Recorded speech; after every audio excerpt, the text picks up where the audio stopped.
चलिए आज बात करते हैं हिमाचल के जंगलों की एक ऐसी सच्ची कहानी की जो किसी के भी यकीन को हिलाकर रख दे। कहानी का हीरो है गोलू। और उसका मानना था कि भाई ये भूत प्रेत सब पुरानी बातें हैं। मतलब आज बिजली है, विज्ञान है, तो इन अंधविश्वासों की क्या जगह। तो बस इसी सोच के साथ गोलू और उसका दोस्त राज डरावनी जगहों पर घूमने निकल जाते थे, सिर्फ मजे के लिए। ऐसे ही एक वीकेंड पर राज का बर्थडे भी था, तो उसने गोलू के साथ अचानक कैंपिंग का प्लान बना लिया। प्लान सिंपल था, हिरथी माता मंदिर के पास कैंपिंग। तो बस दोनों देर शाम निकल पड़े। पर बातों बातों में वो मंदिर में रुककर दर्शन करना ही भूल गए, और यहीं से सब कुछ बदलने वाला था। जैसे ही अंधेरा हुआ, जंगल से किसी भारी चीज के तेजी से दौड़ने की आवाज आई। वो रुके, देखा, पर कुछ दिखा नहीं। तो उन्होंने सोचा कोई जानवर होगा और आगे बढ़ गए। अब लकड़ियां इकट्ठा करते हुए राज की नजर एक पेड़ के पीछे पड़ी, जहां कोई रो रहा था। दोनों बुरी तरह डर गए।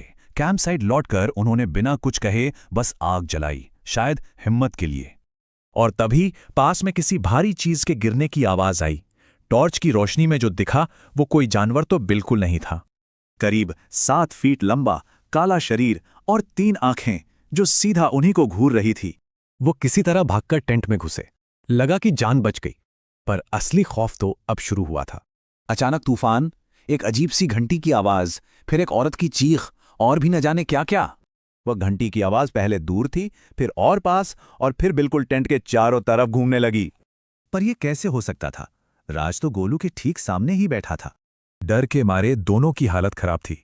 जब कोई रास्ता नहीं देखा तो उन्होंने अपने कुल देवताओं को याद करना शुरू किया। और हैरानी की बात है, प्रार्थना करते ही बाहर सब कुछ एकदम शांत हो गया।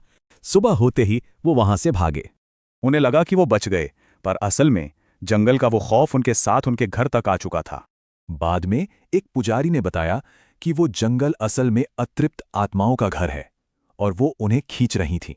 पुजारी की एक बात बहुत डरावनी थी।